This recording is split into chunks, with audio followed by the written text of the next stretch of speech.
All right, once again, good morning, everybody. Thanks so much for joining us for today's webinar covering snow and ice removal best practices.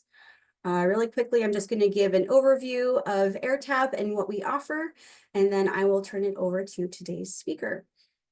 So really quickly about AirTAP, for those of you who don't know, although most of you probably do, AirTAP helps Minnesota's public and private sector airport professionals improve the safety, quality, and efficiency of airport operations and increase the use of new navigation materials, practices, and technology. We do that through our various training opportunities and events, which include the annual Minnesota Airports Conference, annual webinar series, as well as an annual wildlife hazard control workshop, among other things. We also have electronic and print newsletters covering airport management and related content relevant to all Minnesota airports, large and small. And AirTAP is sponsored by the University of Minnesota Center for Transportation Studies and the Minnesota Department of Transportation's Office of Aeronautics in partnership with the Minnesota Council of Airports. So this webinar today is part of AirTAP's Winter Technical Webinar Series designed to provide airport managers and consultants with relevant and timely information to support airport management. I would like to call your attention to the March 18th webinar, which will preview the airport management track featuring Kim Kenville at this year's Airports Conference. Not sure who on the call was at last year's conference, but Kim did give a one-day workshop last year covering airport management, which is really well received. So we're glad to welcome her back this year to have her own airport management track with us. And I'd like to call your attention to some of our other webinar series that we have. We have the Advanced Air Mobility webinar series with upcoming webinars scheduled in February and continuing throughout the spring. And then really quickly, we do have some aviation-related content within the CTS Freight 101 webinar series that ties into the theme this year for CTS, which is unpacking freight from producers to front doors. Brian Peters from MAC and Tracy Walter from Imagi Aviation Services will discuss how freight impacts their work in aviation, as well as the challenges and opportunities freight presents at airports of different sizes in Minnesota. Really quickly, just plugging our post-webinar survey. Your feedback is valuable to us. It helps us understand your needs and your clients' needs. The survey will appear in your browser after the webinar concludes. It's a quick 2-minute survey. Fill out as much as you want. We just want to hear from you guys and see what else we can do for you. And then quick housekeeping item for participation in today's webinar, we are utilizing the Q&A. The chat has been disabled. If you have a question as we go through the presentation today, feel free to throw it in the chat or wait until the end for the Q&A section, and we'll just go through each one as we go along. So with that, I will turn it over to today's speaker, Rob Mason, who is an aviation representative with the Southern region within the MnDOT Office of Aeronautics. Take it away, Rob. Well, thank you very much, Natalie, and thank you to all of our friends at AirTAP and everyone who's tuning in today to watch. It's my pleasure to be here with all of you. I can say the last time I was hosting a Zoom was back in COVID 2020. I was teaching. I'm coming from 9 years in the classroom as an aviation teacher, engineering teacher, and then also a little bit of English as well within St. Paul Public Schools and the Egan Apple Valley Rosemount School District. So I joined the Minnesota Department of Transportation Aeronautics in June of last year, and very happy to be here. So like I said, last time hosting a Zoom session back in 2020 was with a bunch of ninth graders, and obviously this is a different story today. So I'm happy to be with you in a little more professional environment to talk about something that's very important to us as Minnesotans, and that is, of course, our best practices around snow and ice. So I'm going to go ahead and share my screen, and we'll go ahead and get into the presentation.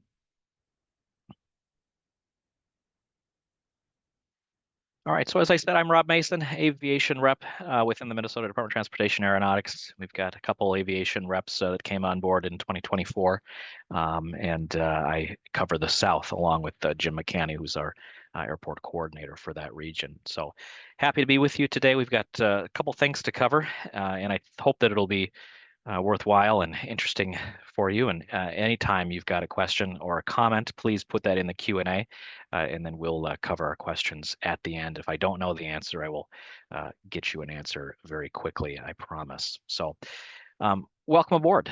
We're going to go through our intro here, and that's mostly covered now, but we've got 4 different parts here. Part 1 is going to cover the Snow and Ice Control Plan, or the SICP overview from kind of a 10,000-foot view here. And then Part 2 is going to be key components of the SICP. Part 3 will be ensuring a safe and accident-free airport and runway, something that's very important as we're out clearing snow at airports around the state. And then part number 4 will be putting it all together. How do we make an actionable plan that your airport of any size, big or small, can use and be meaningful and can actually do some good out there and hopefully improve some processes that maybe are a bit convoluted right now, or maybe there is no snow and ice plan at your particular airport. So we're going to work on that today. And then finally, at the end, our conclusion, and of course, questions. And again, if you have any questions, comments, please put those in the Q&A, and Natalie will make sure those get to me, and I will do my best to answer at the end. So we'll take it away here. The first thing we're going to start with today is to begin an inside look at snow removal with our friends at MSP. Now, we understand that most snow removal operations in greater Minnesota is not going to look like the snow ops at MSP, but I want to show you kind of an exemplary point here and show you how they do it. So take a look at our friends at MSP and how they handle snow. When the forecast calls for snow, crews at Minneapolis-St. Paul International Airport get busy to keep more than 28 million square feet of pavement safe for airport operations. Airport snow removal is a highly coordinated effort, requiring more than 100 individuals from organizations across the airport, and a fleet of 150 pieces of snow and ice removal equipment. When weather conditions pose a threat to airport operations, it's all hands on deck. Time frame the next. The Metropolitan Airports Commission's Airside Operations Department is the main communications hub and leads a pre-storm coordination teleconference. Mac Airside. This call includes personnel from the airlines, Federal Aviation Administration, and National Weather Service, as well as the airport's field maintenance crew and electricians. During these meetings, the teams assess the storm's timing and intensity and create a plan of action. Mechanics stationed at the stocked on-site maintenance facility ensure the equipment is in top-notch shape before and during a major snow event.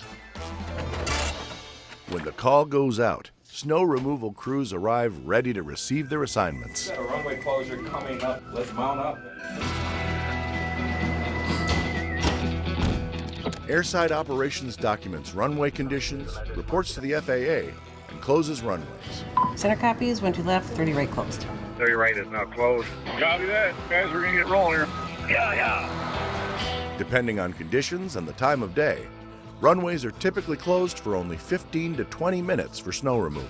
We're going to try and get as many as we got. We got 20 minutes. A formation of 15 to 23 vehicles of up to 6 types of equipment make up what is referred to as the conga line. Plows, brooms, blowers, de-icers, sanders. Surface friction testing occurs before and after the conga line moves through. No ordinary station wagon. This specialized vehicle drives 40 miles per hour down a runway, while a fifth wheel, an aircraft tire, gathers data. It will help determine if a runway is safe to use. Roger, thank you. We're going to be opening that shortly. 1-2 left, 30 right will now be open. Runway 30 right, clear to land. MSP airport electricians carefully clear every runway sign by hand and make repairs as needed. Snow removal teams will work around the clock and may stay on site for days. Even after the snow stops falling, field maintenance crews and contractors perform additional cleanup around the airport. Pioneered by the Metropolitan Airports Commission, this innovative plow clears snow from around runway lights, eliminating almost 50 hours of hand shoveling. Piles of snow are moved to off-airfield locations, where it's left to melt on its own. Other mounds of snow end up in one of 4 melters located on the airfield, which can melt up to 150 tons of snow per hour. As the work completes, the machines are shined up for the next round of snow. During harsh winter weather conditions, these dedicated teams keep travelers safe and aircraft moving, earning them both international recognition and passenger gratitude. I'm always amazed when we look at those videos and we can see the breadth of experience and just motivation to get that snow out of there as quickly as possible. And you look at the very specialized equipment that can go around airfield lighting, or you look at that converted, looked like a Volvo wagon with the airplane tire on the back of it that is able to do the measuring on the runway. It's just really incredible. So while we don't expect certainly that your particular airport is going to have an MSP level snow operation, there are many things that you can do that are quite simple that will just vastly improve your airport tenants experience, your experience, pilots experiences, and everyone else who uses your airport post and during, of course, a snow event. So we're going to start it off here with part one. And for those that are unfamiliar, what is a snow and ice control plan? Now, we know that snow removal is a very complex operation, and there's no one thing, no one airport that does it perfectly, but we can learn things from everyone's operations. Many airports may already have some sort of plan that they follow when plowing snow, but of course that can likely be improved. And so that's part of the goal of the snow and ice control plan. An effective snow and ice control plan is going to provide written guidance for dealing with snow events. And that's essentially what it is. So written guidance for dealing with snow events, and it can be short, can be long. We've got some templates we're going to show you here at the end that'll allow you to begin the process of creating your own SICP here at the conclusion. So in addition, the snow and ice control plan should also be used to evaluate the effectiveness and guide planning for future snow events. So who, why, and how? Okay, well, we've got a couple particulars that the FAA and the FARs say are required to create the snow and ice control plan. Snow and ice control plan is required for all Part 139 commercial service airports in areas that expect snow and ice. Now, while we may have had a 50-degree day last Thursday, it's now about 0 out, and we've got a fresh layer of snow, at least here in the metro. And so that's expected for all 139 service airports that expect snow. So that would be Bemidji, Brainerd, Duluth, Hibbing, International Falls, MSP, Rochester, St. Cloud, and Thief River Falls. It is recommended, snow and ice control plan is recommended for any airport that expects icing conditions or more than 6 inches of snow throughout the year. So again, in a normal year, we would be that would be all of Minnesota. Maybe not last year so much as we got very minimal snow, but at some point we get about 6 inches more than that, foot, 2 feet, 3 feet, depends on the winter. But it's a good idea to have, especially here in our state, and for many airports it's required. Your snow and ice control plan provides written guidance for airport management, employees, hangar tenants, and of course all stakeholders. So everyone who uses the airport, whether it's a business, whether it's a particular pilot or company. So where do you begin? Well, Air Circular 150 5200 30D. That's the air circular that encompasses snow and ice control plan the best and talks about the best practices and at least how to get it started. There's been a couple versions of it, and we're now on change 2. It came out in 2020. So take a look at AC 150 5200 30D. The two components of the snow and ice control plan, two very important components. Number one is the Snow and Ice Control Committee, the SICC. This committee should include airport representatives from airlines, FBOs, operations, ATC, and any service providers or contractors that regularly use the airport.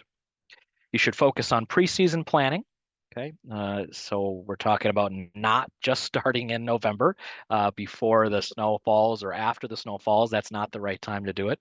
Operational planning to improve runway safety and communications. And then, of course, critiquing your clearing activities after the winter season and after each particular weather event. Reflection is a big part of the snow and ice control plan. And you can't have a plan until you have the committee to get it started. The second part of the snow and ice control plan is the Snow Control Center. Okay, so this is the place that handles communication and the actual clearing efforts itself. Now, this is often located inside a vehicle. So this would be a plow driver. This would be some sort of airport vehicle that's going out to assess the conditions, whether that's the Kubota or the John Deere or the Bobcat or whatever it is that you're moving snow with. Who's ever driving that, you're in the Snow Control Center. As far as beginning phases of the snow and ice control plan, for phase 1, we want to address pre and post winter season concerns, drawing from last year's experience. This will inform and prepare airport operators for the upcoming season. So what worked well, what didn't work well from last year.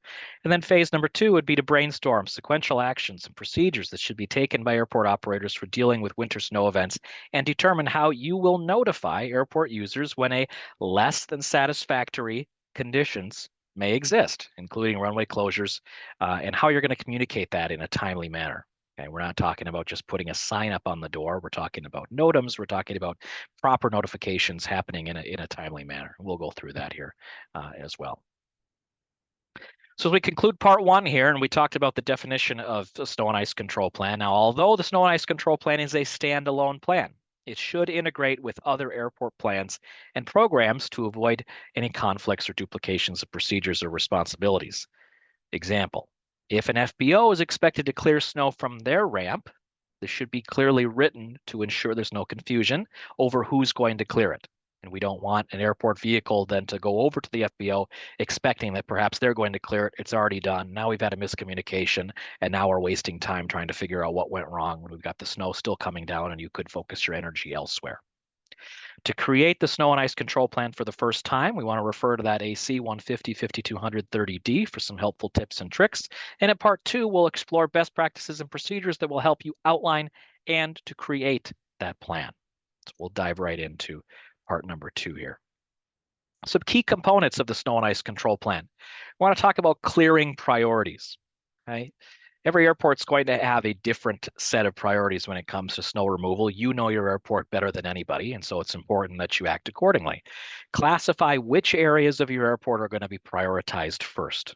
Now, this is going to include the most critical portions of the aircraft movement area to the least critical. So we can label these in terms of priority 1, priority 2, ground side, turf, et cetera. We'll go through these.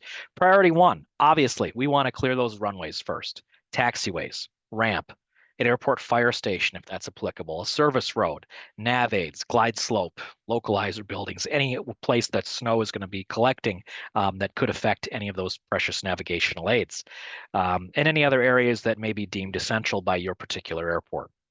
Priority number 2 is going to be those crosswind or secondary runways. Perhaps they're shorter runways, not widely as used. And if you know during a snow event that, hey, everyone's going to use 1331, we're going to prioritize that first because that's the runway that has the navigational aids. That's the runway that has the instrument approach to it. So pilots are definitely going to be using that one today. We can put the other crosswind runways on the back burner and they can be priority 2. So then, of course, you've got access roads to secondary facilities. We'll clear those second as well. Ground side priorities, those are access points to the airport, service, perimeter roads, emergency access, et cetera, things like that. Obviously, emergency access is very important as well. So if you have some area that's only that if you've got an emergency road that's going to the main runway, obviously that would be a priority 1 road that you'd want to clear first as well. What about turf? Well, turf runways present their own challenges, and different airports around the state have different ways of dealing with turf. Some airports close the turf runway completely. They're not plowed at all. Other airports may plow to the best of their ability their turf runway and still allow for some airplanes to come in and out there. Prior to the ground becoming frozen, The surface may be too soft to support that snow removal equipment. Certainly, if you're doing this in October or November, December, those first couple weeks of snowfall, that's going to be kind of dangerous to be on that soft surface with heavy plow equipment. So many airports will close those turf runways during those soft periods, and they'll issue a NOTAM to mark those as closed. And we'll talk about what NOTAM means and how we can mark those as closed here shortly. How long should it take to clear a particular airport? Well, luckily for us, the Air Circular completely lays that out for us here. The time it will take to clear the airport is largely dependent on the kind of operations that actively use it. So the AC provides guidance clearance times based on your annual operations. And as expected, commercial service airports are expected to clear much faster. So if you've got 40,000 or more operations at your commercial service airport, you're expected to be clear within a half hour. Right? So you clearance within a half hour, and that's not a lot of time, especially if you've got a very long runway. That's why you've got a complex operation like over at MSP to clear those runways. Of course, as you get fewer operations, your clearance time increases because it's not as critical that those runways get cleared immediately. Table 1-2 shows clearance times for non-commercial service airports. If you are a regular airport, you're a non-commercial service anyway, and you've got 40,000 or more operations a year, you've got 2 hours. That's going to be the minimum time to clearance, all the way down to less than 6,000 per year, and that would be a 6-hour clearance time. So, for instance, we've got Flying Cloud Airport here in the metro over in Eden Prairie.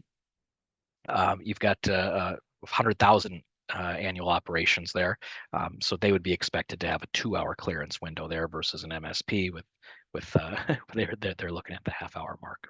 So different times for different airports.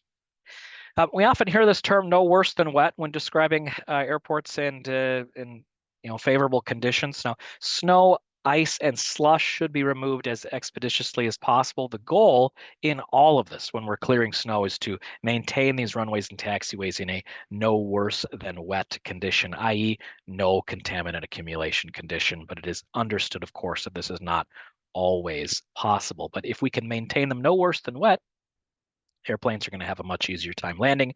It helps with braking action, helps with all sorts of things, and your aircraft owners and operators and pilots, and of course the businesses that operate those airplanes are going to be much happier.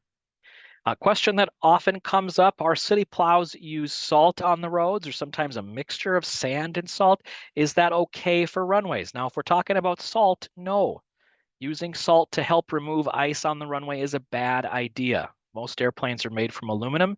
Salt is highly corrosive. As any of us who have maybe owned a older car from the 70s or 80s or maybe even the early 90s, when rust takes over, it's bad, right? So we get all that salt and the aluminum is really bad for our airplanes. So instead, we want to maintain surface friction with sand.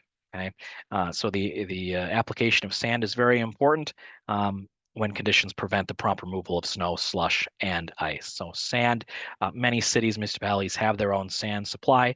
Sand should be used sparingly, of course, must be loose and ideally heated, which will improve the traction when applied so as not to cause any chunks or FOD, foreign object damage, or debris to the airplane, nearby equipment, and buildings. You want to sweep away as much excess sand as possible to prevent causing damage through a prop or jet blast. Because many municipalities premix their sand and salt, it's preferred to designate some sand to be used at the airport only and set it aside. This will ensure clean product is being applied at the airport. Excuse me. Meeting clearing standards. Now, where we put the snow matters. Consider the aircraft that use your airport. Okay, if most of your traffic is small, single-engine training aircraft, we're talking Cessna, Piper aircraft, right? It's important to ensure that snowbank piles do not infringe on aircraft taxi. Some wings are low, so please think about that clearance. If we've got a high-wing Cessna, that snow pile might not be as big of a deal, but if it's a low-wing Piper Archer or Warrior, yeah, that's going to be a problem. It's going to be a problem. Conversely, at a large airport where much of your traffic is narrow or wide-body jet service with wings that can be walked under, snowbank heights look different too. They should be placed much further away to ensure wing clearance. Most airports have limited space to work with. We completely understand. We're not dealing with a massive, expansive piece of land here, though some airports do have quite a bit of land, but we know that's not always the case. So sometimes we have to improvise and get creative as to where we put all that snow. A quick case study for snowbanks. This picture was taken at an airport with a plowed but turf runway. Snowbanks like the one pictured ran the entire length of the runway and obscured most of the runway lighting. In some areas, the snowbanks were more than 6 feet tall. Okay, so perhaps this runway may not be widely used. Maybe there's a paved runway in an alternate intersection here that we can't see. But if this was an airport where this was the sole runway, and we've got a either a low wing or a high wing single engine training aircraft coming in to do some training on some soft field landings and approaches, this would be a problem, especially if we get into a situation where the airplane starts to slide or skid on that snow. Then look out, that snowbank is coming up fast, and when the airplane hits that snowbank, it's not going to be good. So please remember that we've often got approach lighting, runway lighting that can be very near these snowbanks, and if any of the snow is piled onto that equipment, essentially that runway becomes unusable. So please keep that in mind as you are piling snow. As we put our plan into action, where should that snow go? Well, we've talked about where it shouldn't go. Now we've discussed the basics. Think about where to pile it. In general, do put it well beyond the end of the runway, as far as possible, as far away as possible from taxiways. And then, of course, according to your plan. This should all be detailed in your snow and ice control plan. There should be no confusion over where this snow goes, because everyone on the snow and ice committee has gotten together and said, hey, this is our best place to put the snow. All the drivers, the plow drivers, operators, they're all on board. They know where to put it.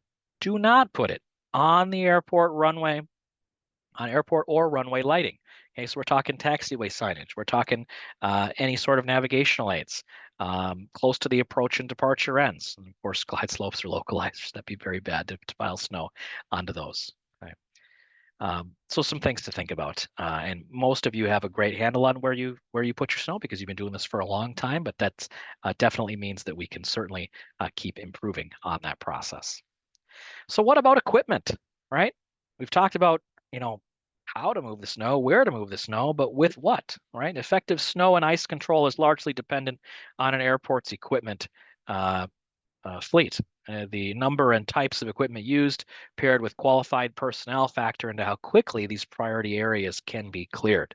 So a carrier vehicle is one that can support different types of attachments, and that's kind of the focus here. Now, we're not talking about an MSP with their complex operation of the blowers and the rollers and all their cool stuff that they have, but really a single tractor, which I imagine is in operation at many of the smaller airports around the state, can do the job just fine because they have a removable attachment features, right? So we could go from a plow to a blower to a broom, all with the same equipment. And that's definitely something that should be looked into if you don't have something like this. And maybe you've already got a well-established equipment fleet, but could probably use some improvement. So how do we improve on all that stuff? Well, good news is that there are funding sources available for equipment purchases. And in some of our calls we made this fall to local airports around the state, we talked about the equipment grant that MnDOT offers. So both federal and state dollars may be available to your airport. And you can begin by placing the desired equipment on your capital improvement plan or the CIP. Federal funding may cover up to 90% of your equipment. Wouldn't that be nice? With the remaining coming from local funding.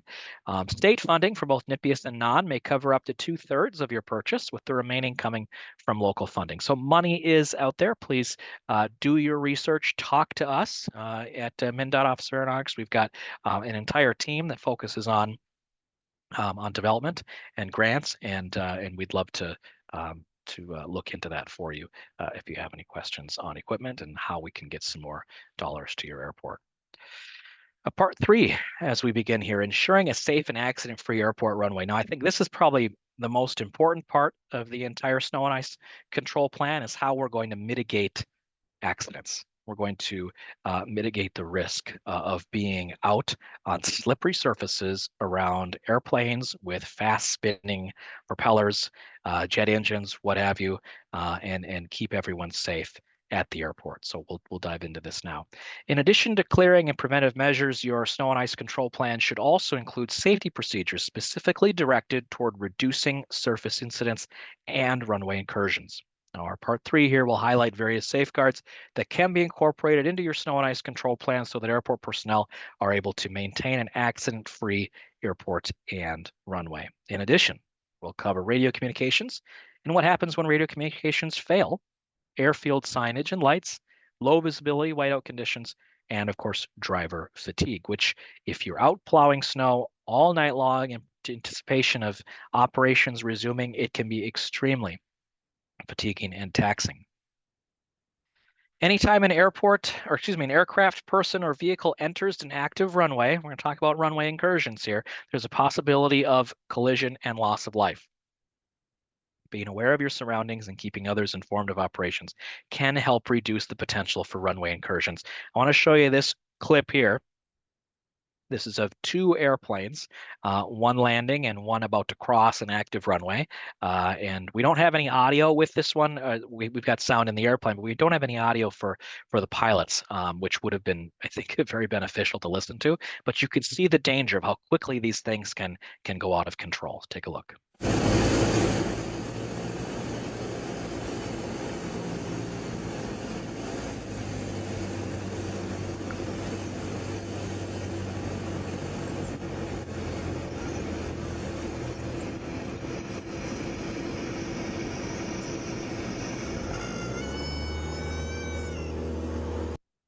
All right, anyone who's flown a Cessna knows that classic Cessna stall sound. So that was another airplane, another high-wing Cessna about to cross the active runway right as that airplane was landing.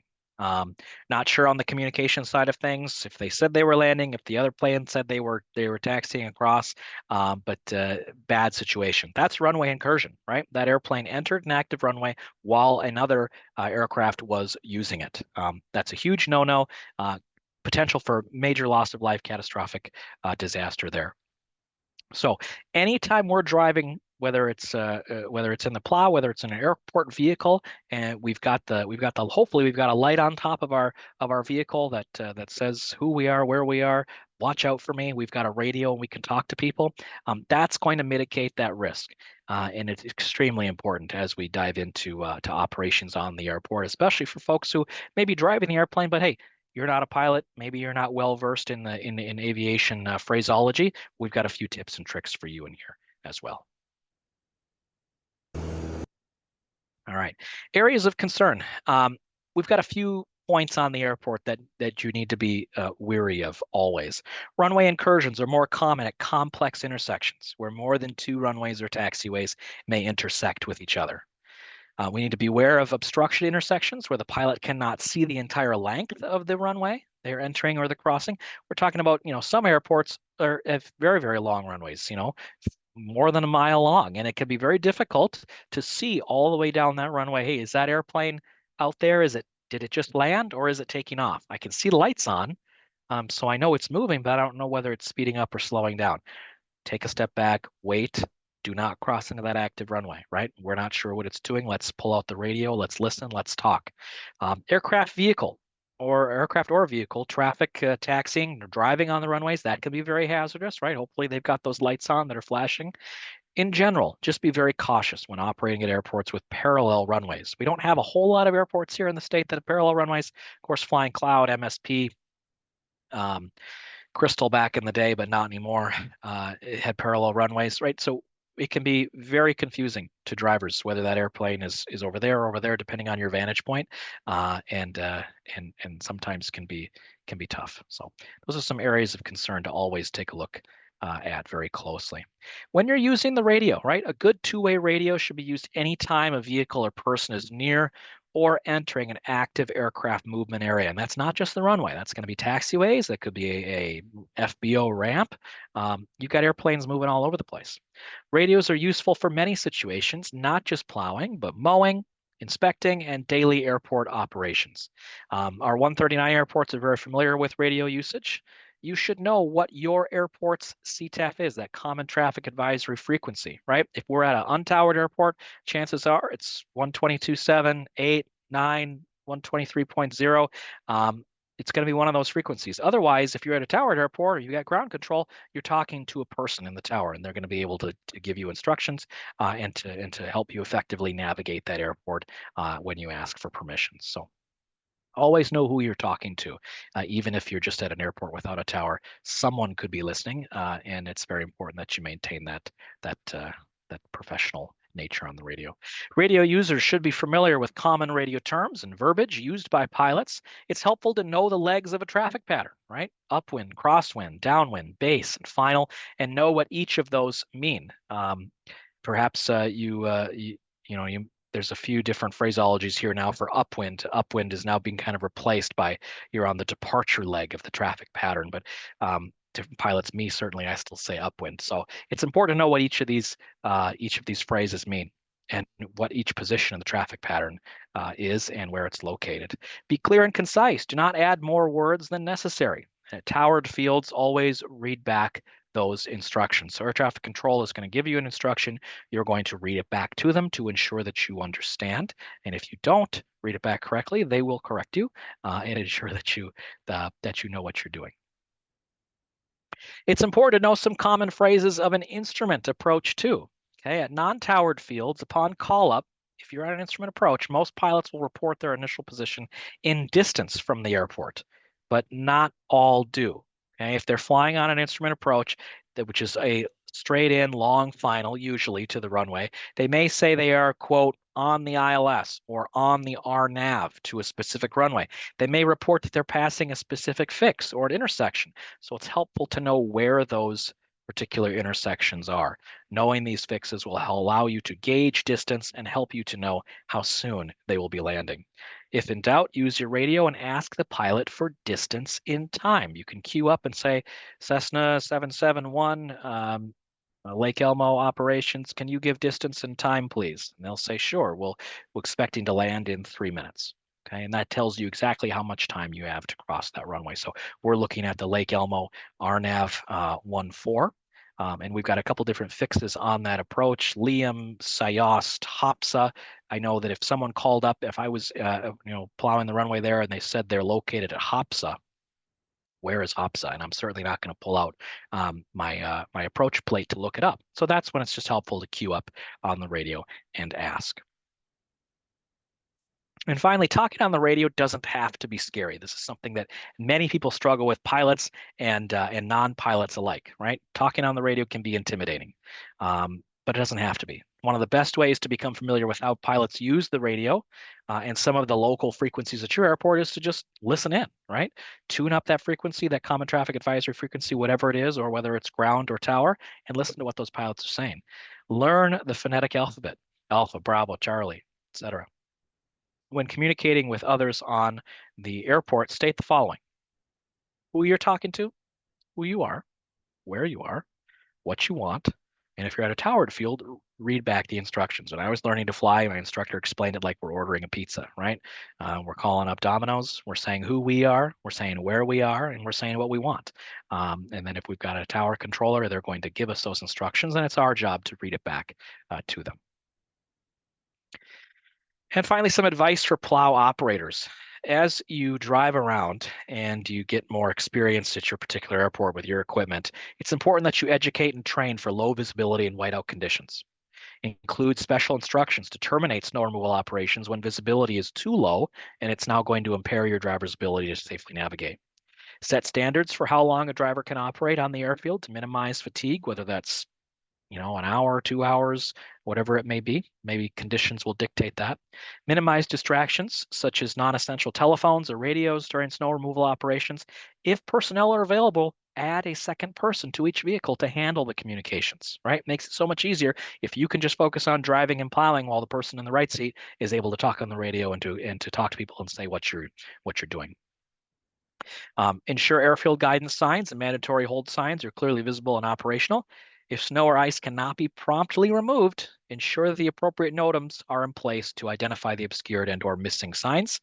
And vehicles should use adequate and appropriate lighting to ensure they are visible. Use caution around frangible objects, lights, signage, etc., to avoid knocking them over and damaging them. We've talked about NOTAMs just a few times here, and I want to touch on, well, what is a NOTAM, right? NOTAM means Notice to Air Missions. It's a notice distributed by means of communications containing information concerning the establishment, condition, or change in any aeronautical facility, service, procedure, or hazard. NOTAMs may be issued to alert personnel of situations impacting flight operations, such as a closed runway, personnel or equipment that's working, inoperative lights or nav aids, temporary or new obstructions, snow piles, cranes, etc., wildlife in the area, status of runway, taxiway areas, braking action, and other hazards. If there's an air show or perhaps there's parachute jumping happening in the vicinity, these are very important. And it's crucial that you issue these NOTAMs in a timely manner because pilots are going to get these NOTAMs when they go to receive their briefing, and that's going to impact their decision making on that go or no go decision. What's the difference between issuing a NOTAM to close a runway versus closing an airport? Okay, this question has come up before. A NOTAM to close a runway or a taxiway still allows an air ambulance helicopter to access the airport and provide emergency services. However, a NOTAM that closes an airport entirely means that emergency services cannot use the airport at all. So please think about that before you're considering issuing a blanket closure of the entire airport, how that could affect emergency services. And in many cases, could be life-saving measures that would be restricted from coming into that airport that could have significant repercussions. How do you issue a NOTAM? Well, NOTAMs are issued by using the FAA's web-based direct entry tool called NOTAM Manager, or by calling the flight service NOTAM line, and that's 877-4US-NTMS. Pilots will issue the NOTAM when they get, will receive the NOTAM when they get a weather briefing, either over the phone or via an online weather briefing, if that's 1-800-WX Brief, ForeFlight, Garmin Pilot, etc. Any of the online applications can do it. For more information on how to issue NOTAMs, there's a AC for that. Imagine that. AC 150 5200 28 F as in Foxtrot. We are going to be having a NOTAM Manager tutorial for our next webinar. It's coming up later this month, so watch your inboxes for notification of that one, and please sign up. Our friends at the FAA will be putting on a NOTAM Manager presentation for us, and they know it much better than I do. Self-inspections, how crucial are these? Vary. Before, during, and after any snow event, self-inspections are necessary to ensure that all needs are still being adequately met. Because these conditions can change at any moment, it's a good idea to frequently inspect the condition of airfield lighting, condition of runways, taxiways, and ramp areas, and of course, continuous inspections provide up-to-the-minute guidance to crews working on your particular airport. For more information on self-inspections, refer, of course, to the AC. So before, during, and after the snow event, we're continuously evaluating how's this snow removal process going? What are we going to change for next time? And finally, step 4 here as we come to the end, putting it all together. As you now know, your airport snow and ice control plan may be a standalone plan, but it should also integrate with other best practices at your airport. In this last part, we'll explore some final recommendations and even some tips for smaller airports that may not have been discussed yet or thought of.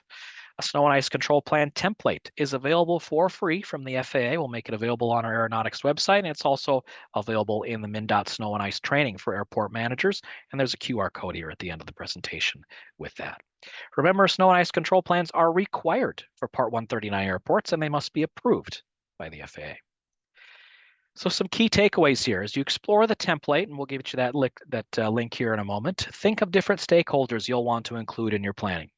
Airport users are wide-ranging, right?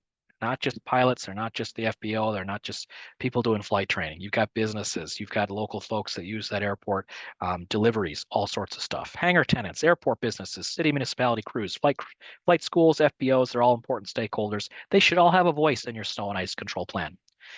Set out to create an actionable time frame for these airport tenants. When can they reasonably expect to resume operations after a snow event? 1 hour, 2 hours, 3 hours, 4 hours? You guys should be the ones picking those data points because you know your airport better than anyone. Collect feedback throughout the year on what worked well, not so well, and what needs to change for the future. And using FAA guidance, try creating your own plan. This is a team effort and no one knows your airport better than you, as I said a few times throughout the presentation today. So please tailor it to your own individual airport needs. Considerations for smaller airports. My airport is small, and in the winter, our city crews also plow the runways, which sometimes takes a while, right? So city crews are out doing city roads first, then they show up to the airport. No one has complained about this before, so why is it important for me to actually act quickly? Well, winter weather affects all Minnesota airports, not MSP, not just MSP, not just the 139s or the relievers. Whether your airport clears snow with a plow, a tractor, or a truck, here are some tips for you smaller airports. Develop a snow removal plan, no matter how big or small. Something is better than nothing. Train all of your personnel, whether that's a full-time airport employee or several city employees who will be performing that snow removal, in the use of radios, airport markings, signage, lighting, and airport layout. And plan for snow storage. Smaller airports may not have excessive space to store that snow. Where is the best place for it all to go? Again, you know your airport better than anyone. Start early. Make practice runs with the equipment, preferably in sunny, warmer months when it's easier to see long distances. Consider how your airport will respond to significant snow events or one lasting multiple days. We haven't had one of those in a while, but now that I said that, it's probably going to come. Know when NOTAMs are required and how to issue them. This is a very big one. And again, we've got the NOTAM manager training coming up here in a few weeks. When in doubt, ask for help. We are here to help. You've got a wide set of resources between us at MnDOT, our friends at AirTAP, MCOA, and the rest of the folks in the community. We are here to help. Some important references that I discussed today: AC 150, 5200, 30D, that's going to be general snow and ice control plan guidance. AC 150, 5220, 20 alpha, that's going to be snow and ice equipment, plows, brooms, bristles, and everything you ever wanted to know about snow plows at airports are included in that AC 20 alpha. And that's a diagram there showing different types of plows that you can put onto your equipment. To create your own snow and ice control plan, here's that QR code I promised you. Use this QR code to find a downloadable copy of AirTAP's snow and ice control template document.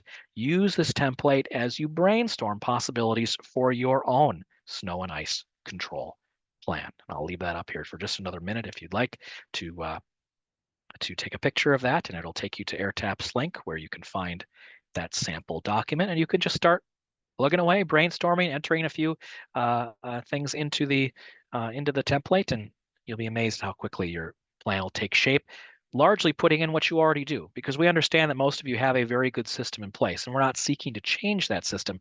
We just want you to have some documentation so that other airport employees, other businesses can look at it and can have a voice in that, because we're all in this together, of course.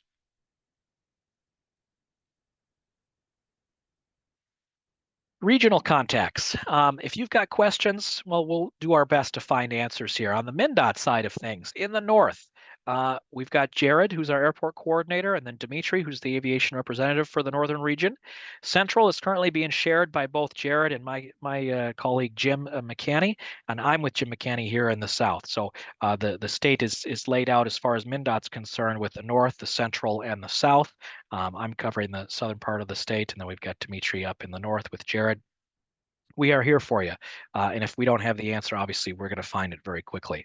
And you've got a whole team at MnDOT Aero that's working every day to improve our smaller airports and airports of all sizes.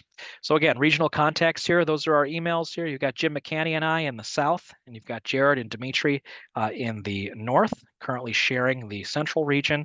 And we've got a few other aviation reps that have different duties, and one that just joined here recently, and he'll be coming on board shortly. So we've got exciting things happening at Min.Aero. Questions? Let's go into the questions if we have any, and we can take it from there.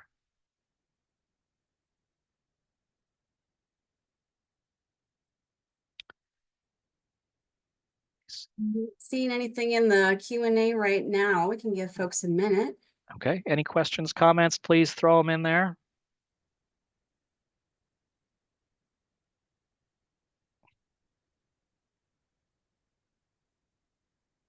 If there's something that you wanted to ask that you didn't include, or didn't want to throw it out in front of everyone else, please feel free to send me a note. More than happy to help. And the snow and ice control is, it may not be the the most exciting topic, but it's something that touches all of our lives here in the state. And it's something that I think many of our airports, and I'd say a great many of the airports, do fantastically well. There's generally speaking very little complaints that we get about snow and ice. Of course, there's always a few, but in general, a very good job. So a testament to the awesome jobs you guys do out there. Whether you're watching today as an airport manager, as a consultant, or just to learn more, we're grateful for your presence here today. Rob, we do have one question here from Tristan. He is asking, or he or she is asking, what does an airport representative do? Good question. An aviation rep, which is my title, and as well as Dimitri, and then we've got Nate Williams in our office and Phil Anderson, who just started. Our job is to support airport operations throughout the state. Right, so we're divided into regions. So I'm covering the South. My day-to-day job is not necessarily working on snow and ice, but it's helping airports open. So I have several airports that I'm working with, private landowners who are seeking to open an airport on their own property, whether that's a personal use or a private heliport or airport. We work with them. We do our site visits and inspections. During the summer months, so May through September, we're out doing our 5010 inspections. So we're the ones wearing the orange backpack with their special GPS transmitter on our back, and we're doing the evaluations on behalf of the FAA, and those are on a 3-year rolling basis. And then during the winter months, we're working with AirTAP. At least I am. That's part of my duty is helping AirTAP to create some content, and then working on the airports conference that's coming up here in the spring, and as well as on our educational strategic plan. So every AV rep's going to have kind of a different purview. There's no one right answer for that. It's kind of a large berth of stuff. Thanks, Rob. Thanks, Tristan, for the question. Anybody else?